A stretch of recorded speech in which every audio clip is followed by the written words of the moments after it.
بسم اللہ الرحمن الرحیم۔ السلام علیکم۔ لداخ کی صورتحال اور انڈیا کی پریشانی۔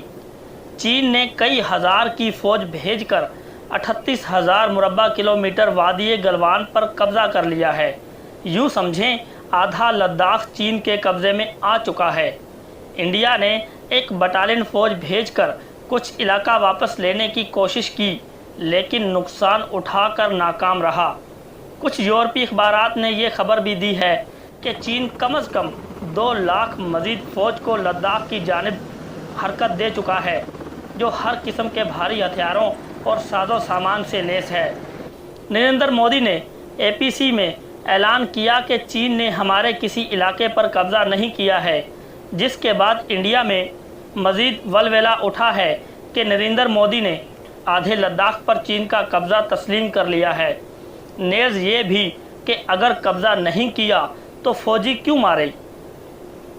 اس حوالے سے مزید پریشانی تب پیدا ہوئی جب لداخ سے تعلق رکھنے والی ایک انڈین سیاسی رہنما کی آڈیو لیک ہوئی، جس میں اس نے چین کے لداخ پر قبضے اور انڈین افواج کے بھاری جانی نقصان کا انکشاف کیا ہے۔ یہ سب چین نے کیوں کیا اور اس کے کیا کیا نتائج برآمد ہو سکتے ہیں، آئیں اس پر کچھ بات کریں۔ لداخ کشمیر کا حصہ اور متنازع علاقہ ہے، جس پر اقوام متحدہ کی قراردادیں موجود ہیں۔ شملہ معاہدے میں بھی اس کی متنازع حیثیت سے انکار نہیں کیا گیا۔ انڈیا نے کوشش کی کہ کسی بھی طرح کشمیر پر گرفت مضبوط کی جائے اور اقوام متحدہ کی قراردادوں کو سائڈ پر کیا جائے۔ اسی لیے اس نے اپنے آئین میں تبدیلی کر کے کشمیر کی خصوصی حیثیت کو ختم کر دیا اور وہاں پر ایک جابرانہ قسم کا کرفیو لگا دیا۔ یہ اقوام متحدہ کے قراردادوں کی کھلی مخالفت تھی، جس پر چین نے بھی آواز اٹھائی، لیکن عمران خان نے پوری دنیا میں جا کر ولولہ کیا اور اقوام متحدہ کے سیکورٹی کونسل میں اس ایشو کو اٹھایا، جس کے بعد اقوام متحدہ کی جانب سے انڈیا کے اس اقدام پر تنقید کی گئی۔ یوں سمجھیں کہ اقوام عالم کے سامنے انڈیا نے اپنی اخلاقی اور قانونی حیثیت کھو دی۔ اس کے بعد انڈیا نے لداخ میں اپنے پاؤں مضبوط کرنے کا فیصلہ کیا۔ دولت بیگ نامی ایک چھوٹے سے قصبے میں انڈیا کا ایک چھوٹا سا ملٹری بیس موجود تھا۔ انڈیا نے اس کو بتدریج ایک بریگیڈیئر لیول کے ملٹری بیس میں تبدیل کر دیا اور ساتھ ساتھ اس کے لیے ایک مضبوط سڑک تعمیر کر کے سپلائی لائن بھی بنا دی۔ دولت بیگ کا یہ ملٹری بیس شاہراہ قراقرم سے محض 8 کلومیٹر دور ہے۔ اس پر پاکستان اور چین دونوں چونک گئے۔ انڈیا نے 3 مئی کو دوبارہ گلگت بلتستان پر ملکیت کا دعویٰ کیا اور آزاد کشمیر اور گلگت بلتستان لینے کا اعلان کیا۔ پاکستان انٹیلیجنس اداروں نے اس حوالے سے اہم اطلاعات پاکستان اور چین دونوں سے شیئر کی۔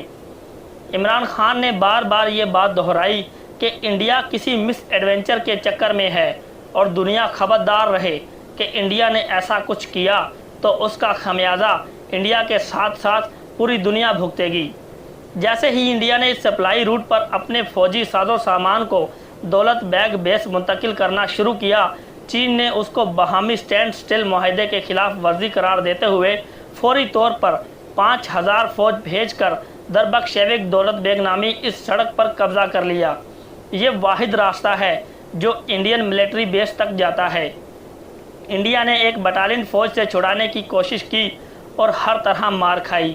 یاد رہے کہ انڈیا نے دیا میر بھاشا ڈیم کی بھی بھرپور مخالفت کی تھی اور دعویٰ کیا تھا کہ وہ انڈین سرزمین پر بنایا جا رہا ہے۔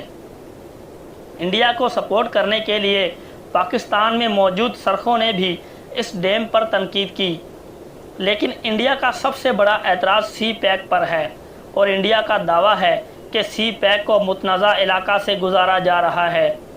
چین سالانہ 5,000 ارب ڈالر کی تجارت جس سمندری راستے سے کرتا ہے، اس کو چین اور امریکہ کنٹرول۔ اگر چین خنجراب کے راستے وہی تجارت گوادر کی بندرگاہ سے کرنے لگا تو انڈین اور امریکن دست برد سے محفوظ ہو جائے گا۔ ون بیلٹ ون روڈ منصوبے کی مدد سے چین مشرق و مغرب کو جوڑنے کا منصوبہ بنائے بیٹھا ہے، وہ اس کو سپر پاور بنا دے گا۔ چین کے خلاف امریکہ کا سارا انحصار انڈیا پر تھا اور امریکہ اس حوالے سے کچھ نہ کرنے پر انڈیا کے خلاف بار بار اپنی ناراضگی کا اظہار کر رہا تھا۔ دوسرا، افغانستان میں انڈیا کی بے وقتی اور ممکنہ امریکی انخلاء نے انڈیا کو مجبور کیا کہ وہ اس انخلاء سے پہلے کوئی بڑا قدم اٹھائے۔ انڈیا دولت بیگ میں محض اپنا ملٹری بیس مضبوط نہیں کر رہا تھا، بلکہ اس کا مقصد سی پیک روٹ کو کاٹنا اور چینی پیش قدمی کو روکنا تھا تاکہ ملاکا کی سمندری گزرگاہوں کی وقت برقرار رہے، امریکہ کو راضی رکھا جا سکے اور پاکستان کو کمزور کیا جا سکے۔ لیکن انڈیا سے اندازوں کی زبردست غلطی ہوئی اور اس نے کئی بلنڈرز کر ڈالے جن کو اب وہ سنبھال نہیں پا رہا۔ اس نے اپنے آئین میں تبدیلی کر کے اور کشمیر کی خصوصی حیثیت ختم کر کے اقوام متحدہ کو اس معاملے سے باہر کر دیا، جس کے بعد اب وہاں جانے کا کوئی آپشن نہیں بچا۔ کشمیر پر ظالمانہ کرفیو لگا کر اخلاقی جواز بھی کھو دیا۔ چین کے ہاتھوں اپنی فوج پٹوا کر فوج کے ساتھ ساتھ پورے ملک کا مورال ڈاؤن کر دیا۔ اس وقت حالت یہ ہے کہ چین کی دوسری بڑی فوج اور ایٹمی طاقت انڈیا کے خلاف ایسے پیش قدمی کر رہا ہے گویا بچوں کا کھیل۔ یاد رہے کہ چین نے اقوام متحدہ کے کسی قرار کی خلاف ورزی بھی نہیں کی ہے۔ انڈیا کو اندازہ نہیں تھا کہ چین اتنا سخت رد عمل دے گا۔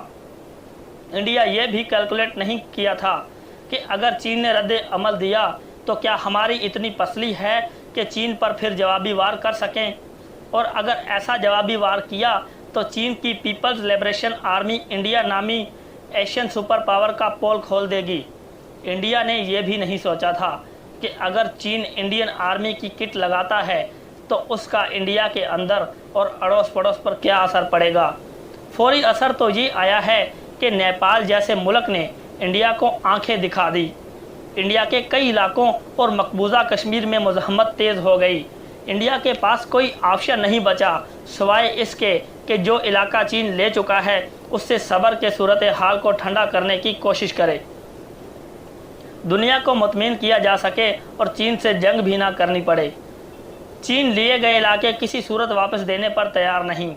البتہ اب انڈیا کو ایک اور پریشانی لاحق ہو گئی ہے۔ لداخ کی موجودہ صورتحال نے پاکستان کو ایک اور کارگل کرنے کا سنہری موقع فراہم کیا ہے۔ انڈیا کو خدشہ ہے کہ پہلی بار ایسا ہے کہ پاکستان اور چائنیز فوج مل کر اس خطے میں آپریٹ کر سکیں گی۔ اگر پاکستان اور چین مل کر کارگل پر کوئی ایڈونچر کرتے ہیں تو انڈیا اس کو کسی صورت نہیں روک سکے گا۔ اس بار تو انڈیا کو اقوام متحدہ اور امریکہ کی مدد بھی حاصل نہیں ہوگی۔ پاکستان میں ملٹری اور حکومت ایک پیج پر ہیں۔